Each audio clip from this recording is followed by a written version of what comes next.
नमस्कार हरि प्रेमियों, माइंडफुल भक्ति चैनल में आपका स्वागत है। हरि प्रेमियों, कैसे हैं आप? उम्मीद है आप सब अच्छे होंगे। आइए आज का प्रसंग शुरू करते हैं।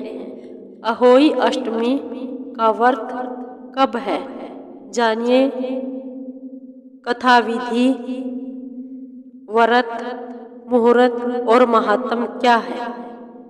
हरि प्रेमियों, वीडियो को अंत तक जरूर देखना।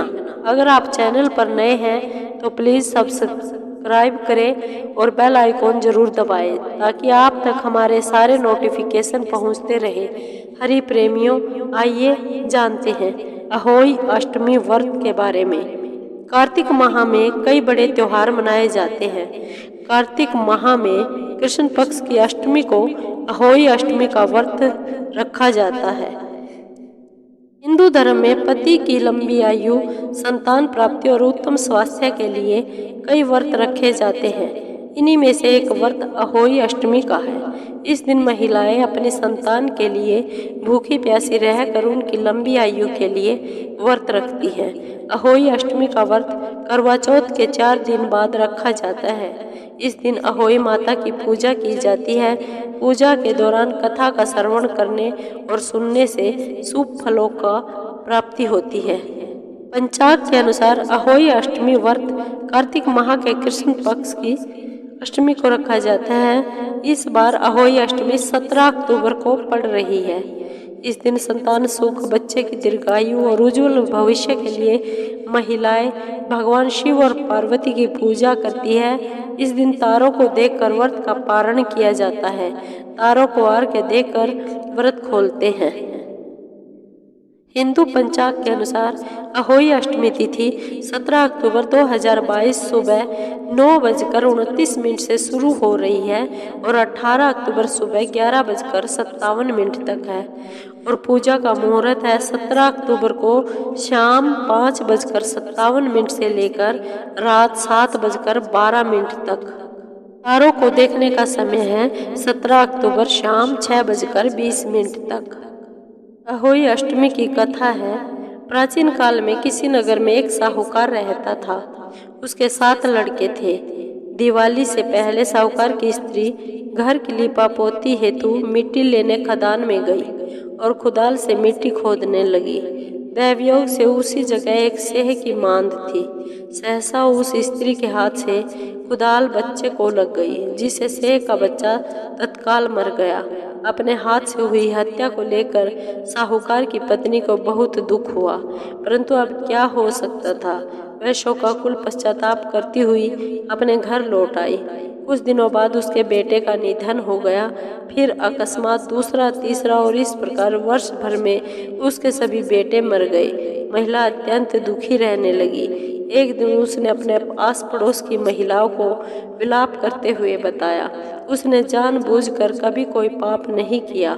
हाँ, एक बार खदान में मिट्टी खोदते हुए अनजाने में उसके हाथों से एक सेह के बच्चे की हत्या अवश्य हुई और तत्पश्चात उसके 7 बेटों की मृत्यु हो गई।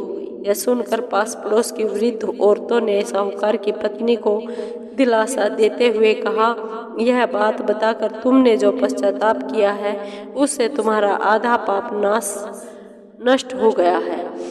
तुम उसी अष्टमी को भगवती माया की शरण लेकर सेह और सेह के बच्चों का चित्र बनाकर उनकी आराधना करो और क्षमा याचना करो। ईश्वर की कृपा से तुम्हारा पाप धुल जाएगा। साहूकार की पत्नी ने वृद्ध महिलाओं की बात मानकर कार्तिक मास की कृष्ण पक्ष की अष्टमी को उपवास और पूजा याचना की। वह हर वर्ष नियमित रूप से ऐसा करने लगी। तत्पश्चात उसे 7 पुत्र रत्नों की प्राप्ति हुई। तभी से होई व्रत की परंपरा प्रचलित हो गई। होई अष्टमी की एक दूसरी कहानी भी है जो इस प्रकार है। साहूकार की बेटी जहाँ मिट्टी काट रही थी, उस स्थान पर शाहू अपने 7 बेटों के साथ रहती थी। मिट्टी काटते हुए गलती से साहूकार की बेटी की खुरपी के चोट से शाहू का एक बच्चा मर गया। इस पर क्रोधित होकर शाहू ने कहा कि मैं तुम्हारी कोख बांधूंगी। शाहू के वचन सुनकर साहूकार की बेटी अपनी सातों भाभियों से एक एक कर विनती करती है वह उसके बदले अपनी कोख बंधवा ले। सबसे छोटी भाभी ननद के बदले अपनी कोख बंधवाने के लिए तैयार हो जाती है। इसके बाद छोटी भाभी के जो भी बच्चे होते हैं वे 7 दिन बाद मर जाते हैं। 7 पुत्रों की इस प्रकार मृत्यु होने के बाद उसने पंडित को बुलवाकर इसका कारण पूछा। पंडित ने सुरही गाय की सेवा करने की सलाह दी। सुरही सेवा से प्रसन्न होती है और छोटी बहू से पूछती है कि तू किस लिए मेरी इतनी सेवा कर रही है। वह उससे क्या चाहती है? जो कुछ तेरी इच्छा हो वह मुझसे मांग ले।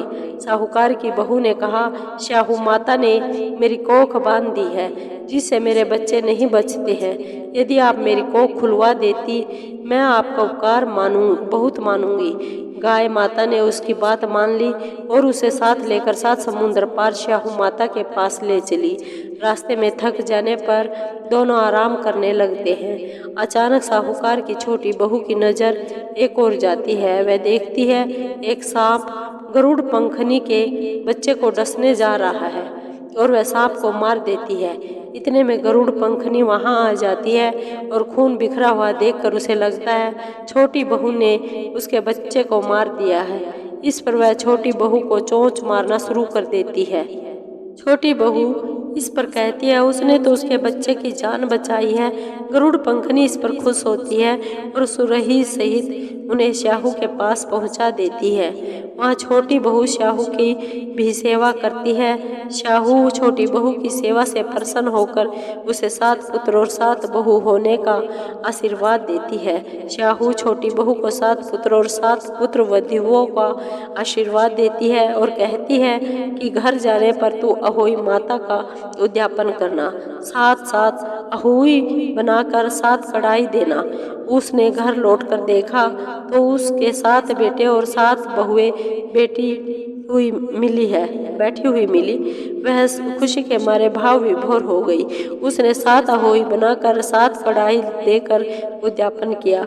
अहोई का अर्थ यह भी होता है अनहोनी को होनी बनाना, जैसे साहूकार की छोटी बहू ने कर दिखाया था। जिस तरह अहोई माता ने उस साहूकार की बहू की कोख को खोल दिया, उसी प्रकार इस व्रत को करने वाले सभी नारियों की अभिलाषा पूर्ण करे। हमारे प्रेमियों, आपको ये वीडियो कैसी लगी? अगर आपको वीडियो अच्छी लगी हो तो लाइक कीजिए, शेयर कीजिए और सब्सक्राइब करिए और कमेंट जरूर कीजिए। धन्यवाद।